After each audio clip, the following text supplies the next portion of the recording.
V-am regăsit, dragilor din Zodia Vărsător, oriunde v-ați afla. Suntem din nou împreună la o nouă lectură generală săptămânală, mai precis lectura pentru ultima săptămână a lunii noiembrie, mai exact perioada cuprinsă între 24 până pe 30 noiembrie inclusiv, așa că toți cei care aveți soarele, luna, Venus, ascendentul în Zodia Vărsător, această lectură este de asemenea și pentru voi. Nu uitați, desigur, că este totuși o lectură general colectivă, așa că vă rog să luați decât acele mesaje care rezonează cu voi, iar restul lăsați-le să zboare în univers, pentru că sigur sunt pentru alte energii care într-o mai mică sau mai mare măsură au o legătură cu Zodia Vărsător. Și înainte de a începe lectura generală, așa cum am promis, doamnei Eleonora, cred că, care mi-a trimis un comentariu vis-a-vis de o greșeală.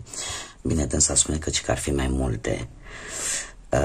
Vis-a-vis de cel puțin ultima lectură pentru zodia voastră, în care în loc de vărsător am zis săgetător.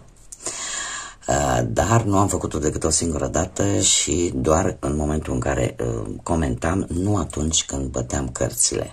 Și asta e un aspect important. Acum, eu nu încerc nici să mă scuz, este într-adevăr o posibilă greșeală de exprimare, dar acum, ca să dezbat un pic, dacă dânsa a observat că există această greșeală în mod special doar la Zodia Vărsător, ceea ce eu încerc să o cred pe cuvânt, totuși bănuiesc că mai mulți totuși ar fi spus acest lucru. Dar chiar și așa, vreau ca dânsa să nu încerce să nu creadă că m-am supărat. Nu m-am supărat, atâta timp cât păstrăm un dialog uman, civilizat. Nu este niciun fel de problemă. Eu de obicei răspund la aceste comentarii care sunt într-adevăr, au o bază reală și în afară de asta sunt exprimate într-o manieră cât mai educată, cât mai frumoasă, așa că eu, din punctul ăsta de vedere, îi mulțumesc doamnei Eleonora că mi-a atras atenția. Trebuie să vă spun totuși un lucru. Înainte de Vărsător avem Zodia Capricorn. Deci dacă eu aș fi greșit, în cel mai rău caz, dat fiind că înaintea Zodiei Vărsător este Capricorn, probabil că aș fi zis Capricorn și nu Săgetător. Trebuie să vă spun un lucru și nu în apărarea mea. Este un lucru știut deja de către o mulțime de tarotiști care fac lucrul ăsta la nivel profesional. În tarot, cel puțin ca și în viață, eu una nu cred în coincidențe. Iar faptul că la un moment dat am pronunțat o altă zodie decât cea la care lucram, din punctul meu de vedere cel puțin, și dânsa poate să verifice ceea ce spun eu acum, nu a fost nici intenționat, a fost cumva inconștient. Deci nu putem vorbi de o greșeală de exprimare. Da? Pentru că înaintea Zodiei Vărsător, așa cum am mai spus, se află Zodia Capricorn. Deci dacă era o greșeală de exprimare, aș fi zis Capricorn și nici de cum Săgetător. Asta mă duce cu gândul la faptul că inconștient am spus Săgetător, tocmai pentru că e posibil ca ceva din lectura Zodiei Săgetător sau o energie care are legătură cu Săgetător are cumva o conexiune cu Zodia Vărsător sau cel puțin cu lectura respectivă. În viață nimic nu este întâmplător, draga mea doamnă. Și e posibil, puteți să verificați lucrul acesta, nu știu, urmăriți lectura de la Săgetător și vedeți dacă reușiți să conectați cu ceva de acolo. Posibil și acest lucru, nu aveți ce pierde până la urmă. Eu apreciez modul în care mi-ați atras atenția, voi fi atent în continuare, dar trebuie să vă spun că se poate întâmpla și să spun, de exemplu, și mi s-a mai întâmplat la Zodia Taur. Deci mi s-a mai întâmplat la Zodia Taur, eu le reiau, da? Gândiți-vă că fac atât de multe lecturi pe care eu mi le editez, pe care nimeni nu-mi face această muncă. da? Fără să găsesc niciun fel de scuză. Sunt o autodidactă, o perfecționistă și încerc să fac lucrurile cât mai bune, așa cum le gândesc eu și așa cum le proiectez eu. Dar se întâmplă lucrul acesta și nu numai mie, mi se întâmplă ca inconștient să spui o altă zodie, dar de fapt inconștientul de fapt încearcă să-ți transmită ceva care are legătură poate cu zodia respectivă, mai ales dat fiind și faptul că, așa cum v-am exemplificat, înaintea zodiei Vărsător este Capricornul. Nu are nicio treabă. Dacă ar fi o greșeală de exprimare, pur și simplu, dat fiind că tocmai terminasem lecturile de la Capricorn, să fi spus Capricorn, dar nu Săgetător. Cumva, într-un fel sau altul, și faptul că dânsa, din atâtea vizualizări pe care le-am avut, dânsa a fost singura care mi-a atras atenția vis-a-vis de acest lucru. Asta trebuie să-i spună ceva. Ceva posibil să aibă legătură cu această zodie și o simbolistică aparte pentru această doamnă, pentru dumneavoastră, doamna Eleonora. Cu asta închei această mică paranteză. Eu îi mulțumesc, doamnei Eleonora, pentru atenționare. Este constructivă, dragilor, și toți puteți să luați exemplu de la această doamnă care, într-un mod educat, într-un mod civilizat, mi-a comunicat o nemulțumire de-a dânsei pe care ea a văzut-o. Este perfect normal, perfect omenește, nimeni nu trebuie să se supere când lucrul ăsta se întâmplă, dar atâta timp cât este cum să spun eu, în limita bunului simț și civilizat. Da? Că dacă începem cu tot felul de alte fraze, nu ajungem nicăieri, iar eu nu răspund la acest gen de comunicare, de dialog. Așa că, zise toate acestea, haideți să trecem la lectura noastră și să vedem care este energia voastră, dragilor, din Vărsător în această ultimă săptămână de noiembrie, perioada cuprinsă între 24-30 noiembrie.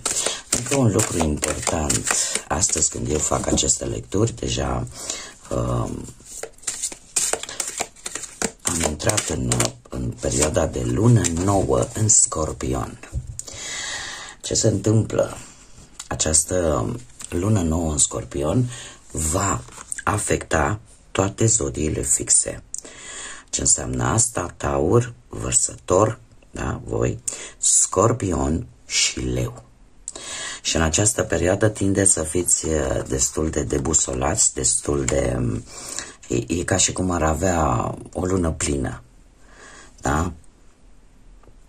Și lucrul ăsta e posibil să, cum să spun eu, să vă facă să fiți un pic mai intransigenți, așa, și mult mai atenți la alte lucruri pe care alții le-ar putea trece foarte ușor cu vederea.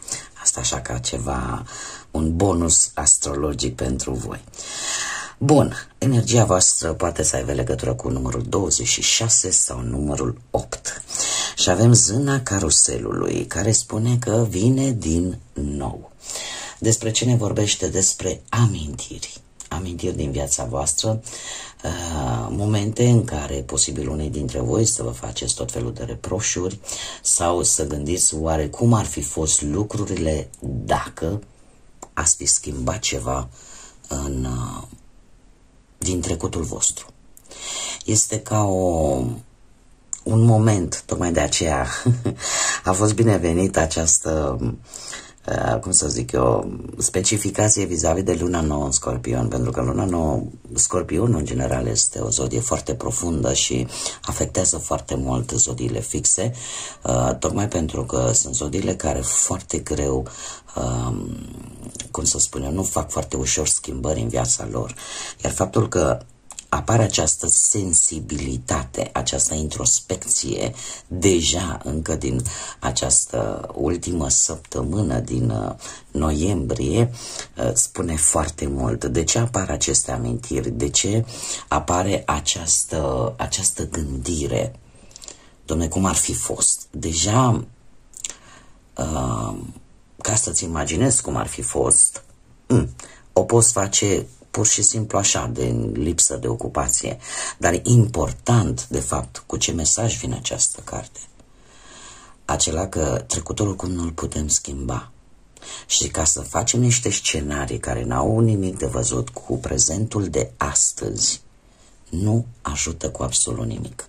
Deci această energie, de fapt, vine la pachet cu ideea de a nu mai încerca să-ți reproșezi unde ai greșit, ce trebuia să faci. Nu, ia lecțiile de viață ca pe experiențe proprii și încearcă să îmbunătățești ceva în prezent.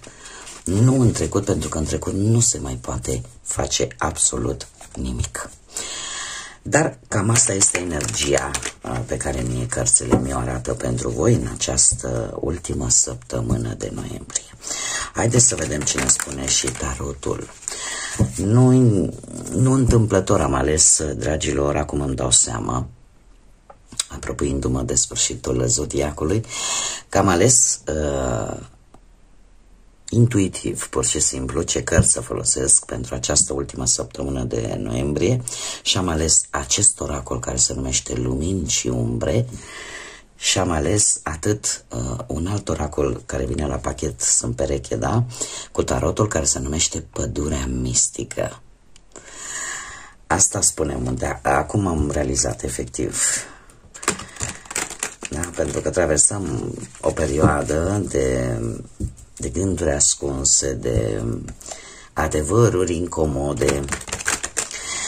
Și haideți să vedem ce ne spune și tarotul vis-a-vis de dragii mei din Vărsător în săptămâna 24-30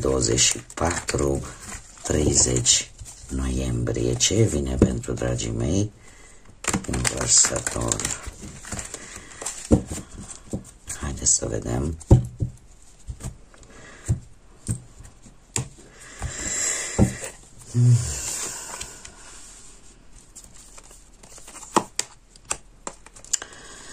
Da. Ia să vedem, le facem loc. Bun, dragii mei, ia să vedem ce avem aici. Prezentul vostru este legat de un adevăr, de justiție. Poate că sunteți în pragul unui nou mod de a gândi, unui nou mod de a vedea lucrurile, unui nou mod de a acționa. Sunteți mult mai masculin, mult mai rece, ca să zic așa. Este o energie masculină acesta de spade și când mă refer la energie masculină, nu mă refer neapărat la cineva, la o persoană, da? Mă refer la acea energie care zace în fiecare dintre noi, indiferent că suntem doamne, domni, femei sau bărbați, avem ambele, yin și yang, da? Ambele energii, atât feminine cât și masculine. La voi în această săptămână se pare că e mult mai prezentă energia asta masculină, rece, da? Care vrea să afle un adevăr, care vrea să se facă dreptate, care poate are o nouă idee pe care vrea să o pună în practică, poate că vreți să începeți un nou curs, nu știu, poate că vedeți lucrurile total diferit, dar într-o modalitate mult mai rece, mult mai rațională, mult mai logică și fără implicare sub nicio formă sentimentală. Ce vă poate împiedica ca voi să schimbați acest stil de viață? O durere internă acestui 3 de spade, un proiect, o idee pe care nu a ieșit, care nu a dat roade și practic e posibil ca unii dintre voi să fi primit un refuz atât de categoric și atât de dureros încât să nu-l puteți depăși. Iar asta vă poate împiedica să puneți în aplicare, ca să zic așa, această nouă idee, această nouă manieră de a vedea lucrurile. o durere profundă sau putem vorbi de o îndoială foarte mare care vă poate da târcoale în această săptămână și nu vă lasă să descoperiți ceva neștiut sau nu vă lasă să vă deschideți, ca să zic așa, către această energie atât de masculină, dar atât de puternică, da? În așa fel încât să vedeți lucrurile cu mai multă claritate. Ce gânduri, ce așteptări aveți? Și avem magicianul. Magicianul care îmi vorbește de capacitatea voastră de comunicare, de acel talent și acea abilitate pe care voi o aveți de a rezolva anumite situații. Există o energie vindecătoare pe care mulți dintre voi o aveți. Vreți să aveți mai multă încredere în voi. E posibil ca unii dintre voi să descoperiți că aveți o abilitate manuală. Ce înseamnă asta? Să faceți bine cu mâinile. Să simțiți că aveți acea energie vindecătoare în propriile mâini și că puteți face bine altora. Sau poate vreți să vă dezvoltați această abilitate de a lucra cu mâinile, care poate să fie, nu știu, pe orice aspect al vieții, nu știu, cu mâinile poți face o grămadă de lucruri. Dar la voi este ceva care, cum să spun eu, care cumva dă pe din afară. Există aici o energie atât de puternică care vă poate ajuta. Da? Cum de asemenea putem vorbi de partea asta a muncii, ceva care aveți așteptări destul de mari pe partea asta profesională și comunicarea va fi un lucru important în această săptămână ca voi să și realizați. Bun. De ce ar trebui să vă dați seama în această săptămână că lucrurile astea nu le puteți face singurei, indiferent poate cât de mult v-ați dori. Aici e nevoie de o muncă în echipă. Acest 3 de monede îmi vorbește despre colaborări, despre faptul că pentru a concretiza un proiect, pentru a concretiza o idee, trebuie să vă folosiți de abilitatea de a lucra în echipă cu alții.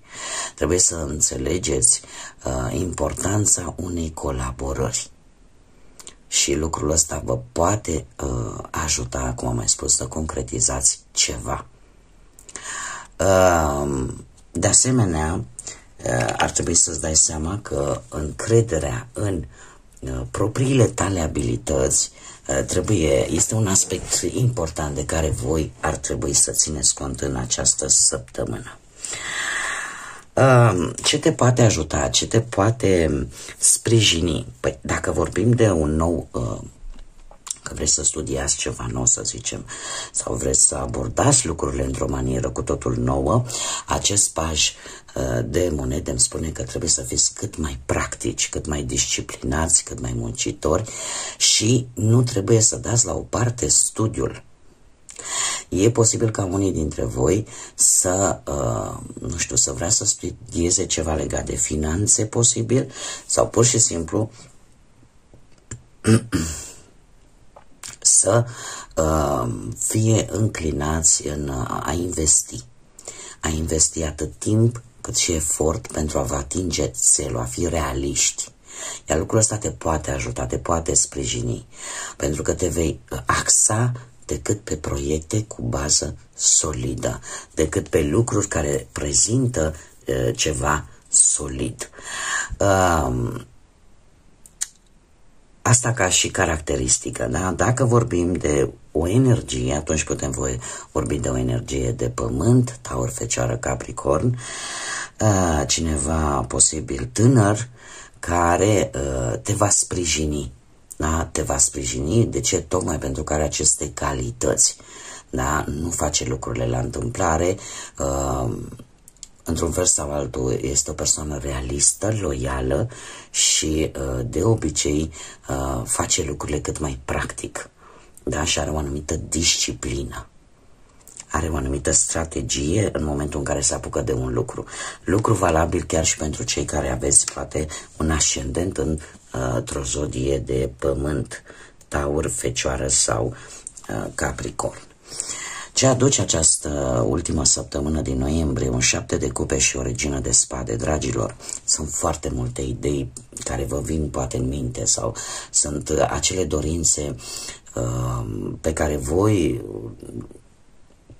le-ați adunat de-a lungul timpului.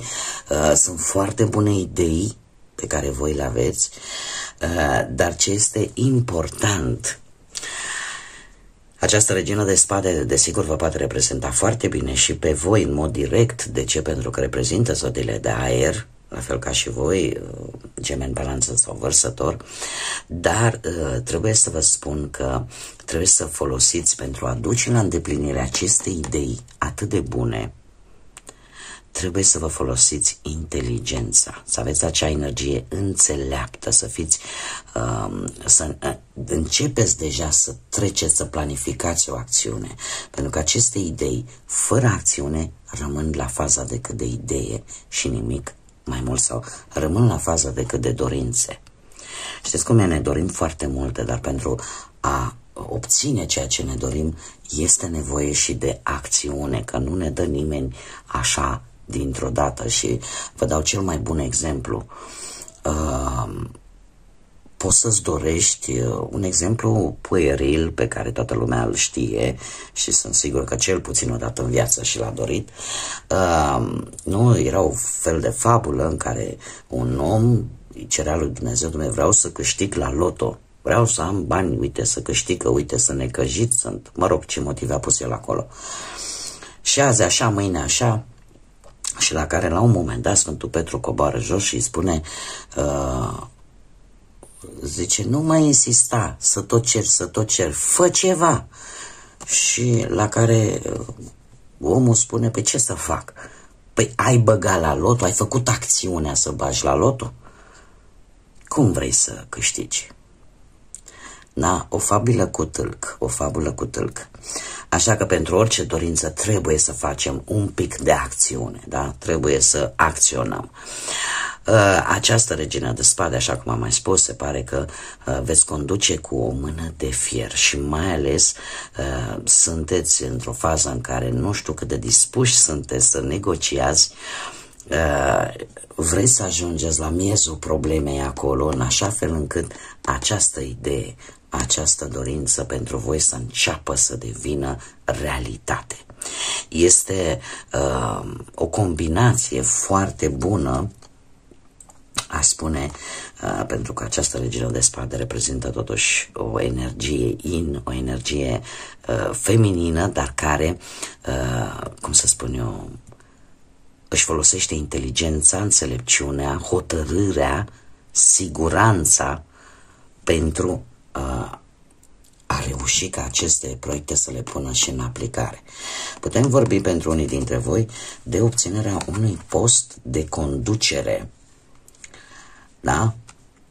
Acum, de asemenea, putem vorbi și de o altă energie legată de zodiile de aer, la fel ca și voi, Gemeni, Balanță, Vărsător, cineva care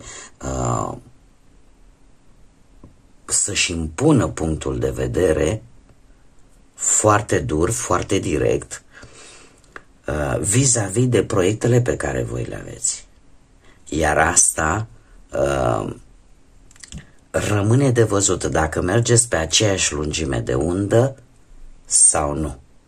Și aici e cu dus și întors. De ce? Pentru că o spadă are două tăișuri. Dar va fi cineva care nu prea va sta mult la negocieri. Nu îi place să negocieze. Este o energie foarte independentă și foarte activă. Acum, fiecare cum rezonează. Haideți să vedem și ce mesaj. Acesta este oracolul pădurii mistice. Haideți să vedem ce mesaj vine pentru dragii mei din Vărsător în săptămâna 24-30 noiembrie. Un mesaj, te rog, pentru dragii mei din Săgetător. Uite, vedeți? o spun involuntar, săgetător. Acum am realizat, chiar am fost atentă și am realizat, o spun involuntar. Deci, încercați, nu știu, să vedeți conexiunea, pentru că nu are niciun sens să spun săgetător, nici măcar nu mi-a apărut aici. Nu este ceva pe care o fac voluntar, nu are nicio legătură, tocmai ce am terminat de făcut înaintea voastră lecturile pentru Capricorn. Deci,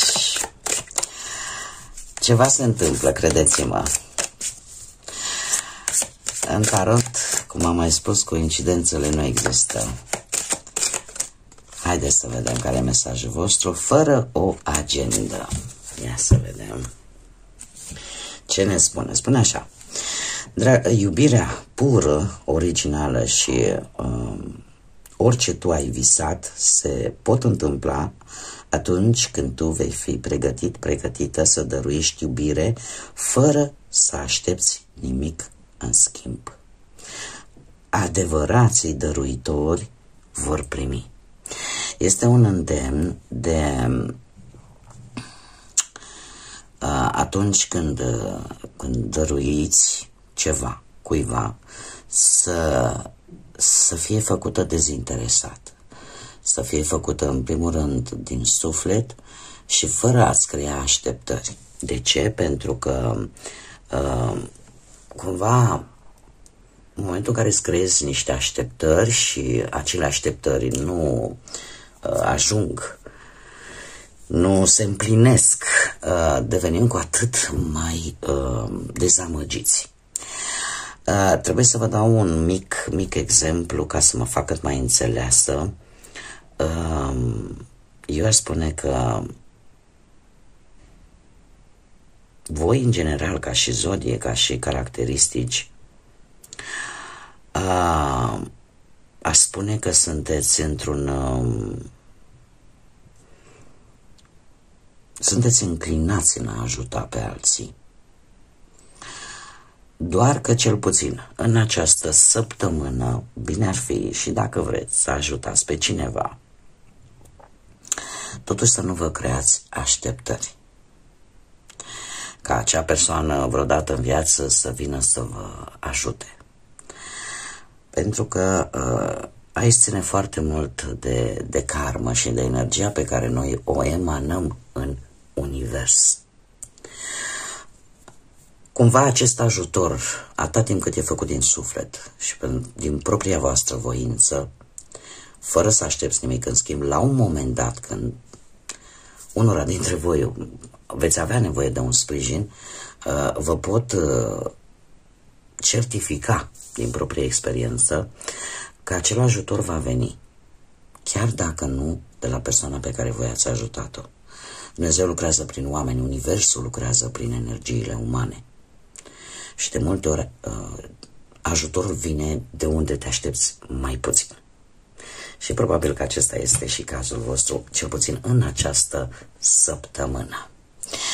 Bun, dragii mei, cam atât am avut pentru voi. Eu vă mulțumesc pentru prezență, îi mulțumesc doamnei Eleonora încă o dată pentru comentariul dânsei. Sper că am putut să lămuresc lucrurile și ați văzut că ceva se întâmplă. Până data viitoare, când ne vom reîntâlni la o nouă lectură, lectura generală pentru luna lui decembrie, eu vă doresc un sfârșit de noiembrie cât mai liniștit. Cât mai liniștit, cât mai bun, cu cât mai multă energie pozitivă și, desigur, cu cât mai multă lumină și căldură sufletească. Așa că până la următoarea noastră revedere, numai bine și să fiți iubiți, dragilor!